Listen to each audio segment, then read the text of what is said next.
አንዲት እናት ነፍሰ ጡር ነኝ ብላ በጠረጠረችበት ጊዜ ወደ ጤና ተቋም ትሄዳለች። ወይንም የጤና ባለሙያዎች የሚያደርጉላት የመጀመሪያው እርዳታ አንደኛ ኮንፈርሜሽን ኦፍ ፕሬግናንሲ ኤንድ ገስታሽናል ኤጅ ይሰሩላታል። ያ ማለት ነፍሰ ጡር መሆኗን ማረጋገጥና ሁለተኛ ደግሞ ስንት ወሩ እንደሆነ ስንት ሳምንት እንደሆነ የሚያረጋግጡበት ነው። ይህ የመጀመሪያ ቪዚት ወይንም ደግሞ ፈርስት ኮንታክት ላይ የሚደረግላት ማለት ነው። በዚህ የመጀመሪያው ቪዚት ጤና ባለሙያው ላስት መንስትሪያል ፔሪድ ኤልኤንፒ የሚባለውን ወይንም ደግሞ ለመጨረሻ ጊዜ ያየችው የወር አበባ ያየችበትን ጊዜ ይለዩታል። ሁለተኛ ኤክስፔክት ዴት ኦፍ ደሊቨሪ የምትለይበት ነው። ያ ማለት መች ትወልዳለች ተብሎ ግምታችሁን የሚያስቀምጡበት ነው ማለት ነው።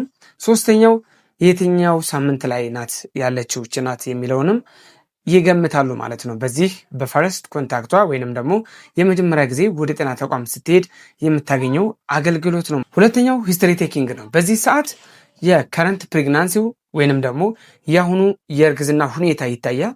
እንዲሁም ፕሪቪየስ ፕሬግናንሲ የባለፈው የእርግዝና ሁኔታ ይታያል።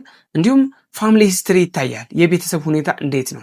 ለምሳሌ በቤተሰብ ሁኔታ የደም ግፊት አላቸው ወይ? የስኳር ህመም አላቸው ወይ? ሌላም ተያያዥ ህክምናዎች በሙሉ ትጠይቅበታለች ማለት ነው። ከረንት ፕሬግናንሲ ደግሞ የአሁኑ እርግዝና ምን ይሰማሻል? ምን አይነት ሁኔታዎች አሉ? የሚሉት በሙሉ የሚጠኑበት ጊዜ ነው ማለት ነው በዚህ ሰዓት። እንዲሁም ፕሪቪየስ ሂስትሪ ላይ አቦርሽን ነበረ ወይ?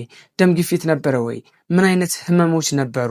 የሚለው በሙሉ የምትጠየቅበት ጊዜ ነው ማለት ነው በዚህ በሂስትሪ ቴኪንግ ወይንም ደግሞ በሁለተኛው ደረጃ ባስቀመጥኩላችሁ። ይህ ሶስተኛው ፊዚካል ኤግዛሚኔሽን ነው። ፊዚካል ኤግዛሚኔሽን ጀነራል ፊዚካል ኤግዛሚኔሽን ይሰራል። ለምሳሌ ብለድ ፕሬሸሯ ይለካል፣ የደም መጠኗ ይለካል፣ ሄይቱ ይለካል፣ ክብደቷ ይለካል፣ እንዲሁም ደግሞ ሬስፓይሬሽን ይታያል። አራተኛውና የመጨረሻው ወሳኙ ነገር አሁን የምነግራችሁ ነው ማለት ነው።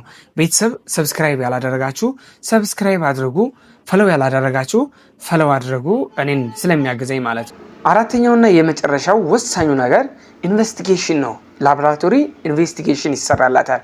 የመጀመሪያ ኮንታክት ላይ ነፍሰ ጡር ነኝ ብላ ባረጋገጠችበት ሰዓት ባለሙያዎች ላቦራቶሪ ኢንቨስቲጌሽን ይሰሩላታል ነው። ሄሞግሎቢን ይሰራላታል፣ የደም መጠኗ ይሰራላታል ማለት ነው። ኤችአይቪ ቴስት ይሰራላታል፣ ብለድ ግሩፕ እና አርኤች ይሰራላታል።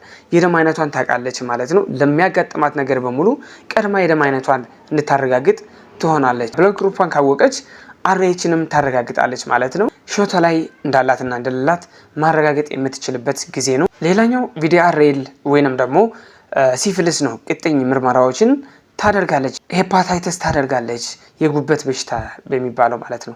እነዚህ በጣም ወሳኝና ወደፊት ለሚመጣው ነገር መረጃዎችን ይዛ የምትጠብቅ መረጃዎችን ለመያዝ የሚያገለግል ከፍተኛ በእርግዝና ሰዓት አደጋ ሊያደርሱ የሚችሉት በኢንቨስቲጌሽን መታወቅ የሚችሉበት ጊዜ ነው ማለት ነው።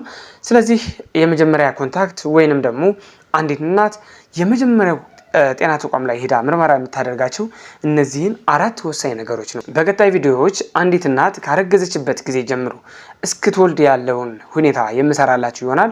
እስከዛ ሰብስክራይብ ያላደረጋችሁ ቤቱን ሰብስክራይብ እያደረጋችሁ እንድጠብቁ